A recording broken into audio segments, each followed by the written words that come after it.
Assalamualaikum dan salam sejahtera. Bertemu kembali dengan Cikgu Iskandar. Dan untuk hari ini kita akan membuat dan menyelesaikan aktiviti 8 kegunaan bahan berasid dan beralkali di dalam kehidupan. Ya. Buku aktiviti sains tahun 3, unit 8, asid dan alkali. Okey, kita boleh seterusnya beralih kepada muka surat 76. Okey, ini ya. Muka surat 76, aktiviti 8, kegunaan bahan berasid dan beralkali dalam kehidupan. Dan untuk menyelesaikan aktiviti 8 ini, kita harus merujuk buku teks halaman 111. Okey. Dan cikgu ambil keratan penting saja daripada halaman 111 itu yang boleh membantu kita menyelesaikan aktiviti 8 ini. Okey. Kita lihat dulu halaman buku teks yang ini. Alat dan bahan. Pertanian. Ayah, mengapakah kita perlu menabur kapur pada tanah ini? Kapur bersifat alkali. Ya. Kapur bersifat alkali dan boleh mengurangkan keasidan tanah. Okey. Tanah ni berasid. Jadi kita nak kurangkan keasidan tanah itu, kita perlu menabur kapur, kapur pertanian. Okey. Supaya kalau tanah terlalu berasid, tumbuhan sukar untuk tumbuh. Seterusnya dalam bidang perubatan. Sengatan tebuan bersifat alkali. Ingat ya, sengatan tebuan bersifat alkali. Cuka boleh disapu pada kawasan yang disengat untuk rawatan awal. Okey. Cuka disapu pada kawasan yang disengat untuk rawatan awal. Jadi kita nak neutralkan sengatan tebuan itu, dan sengatan tebuan itu bersifat alkali, maka kita perlu menggunakan bahan yang bersifat asid. Contoh di sini, cuka. Okey, ingat ya, cuka ni asid. Okey. Seterusnya, produk kegunaan isi rumah. Ibu, bagaimana hendak hilangkan rasa licin cecair peluntur ini? Okey, licin tu adalah salah satu sifat alkali. Okey. Jadi kita kena gunakan bahan yang bersifat asid untuk meneutralkannya. Lumurkan tangan dengan asam jawa. Okey, asam jawa salah satu sifat asid, masam. Okey, nanti hilanglah rasa licin itu. Okey, kita dah dapat gambaran awal dan kita dah dapat maklumat awal di dalam halaman buku teks 111 ni. Jadi seterusnya kita beralih kepada aktiviti 8 tadi. Ada 3 soalan di sini. Yang pertama, kita lihat gambar dulu. Ada batang berus gigi dan juga ubat gigi. Okey, kita bacakan kenyataannya.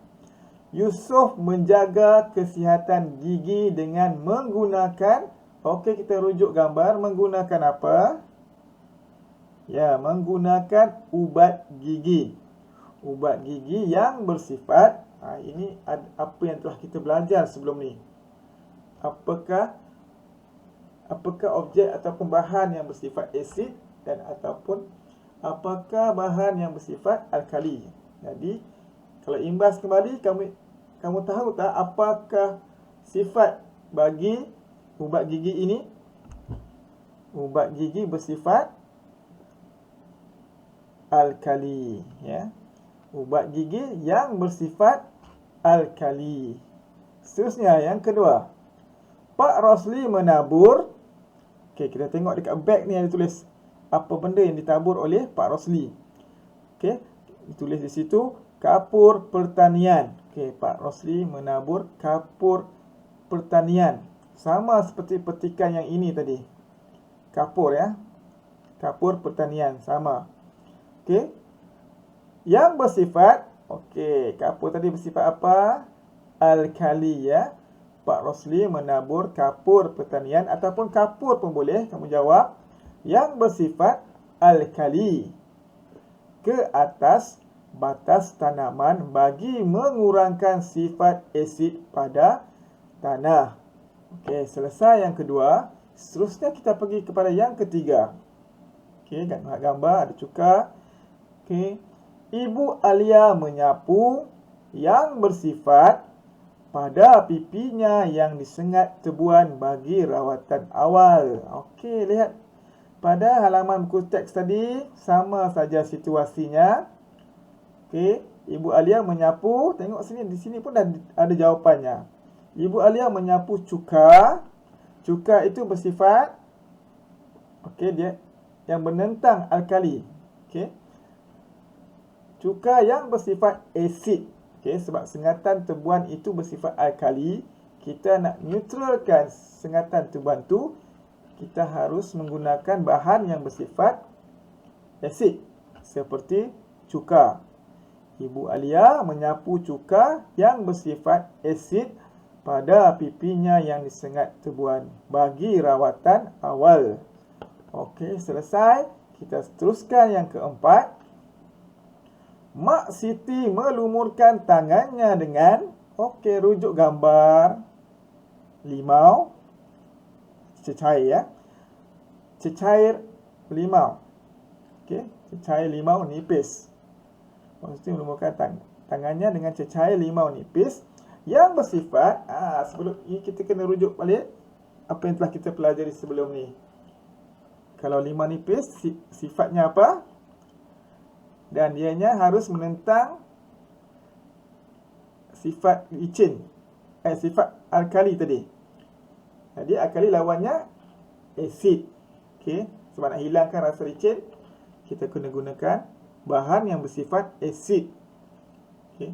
Mak Siti melumurkan tangannya dengan cecair limau nipis yang bersifat asid bagi menghilangkan rasa licin di tangannya yang terkena peluntur pakaian. Okey, itu dah tadi apa yang telah kita bincangkan. Jadi kamu boleh siapkan tugasan kamu untuk aktiviti 8 ini. Dan selepas ni kita boleh rujuk kepada jawapan yang telah cikgu sediakan. Okey. Adakah sama seperti apa yang telah kita bincangkan tadi? Okey. Jadi setakat ini saja pembelajaran kita pada hari ini, sehingga kita bertemu lagi pada aktiviti-aktiviti yang lain. Sekian, terima kasih.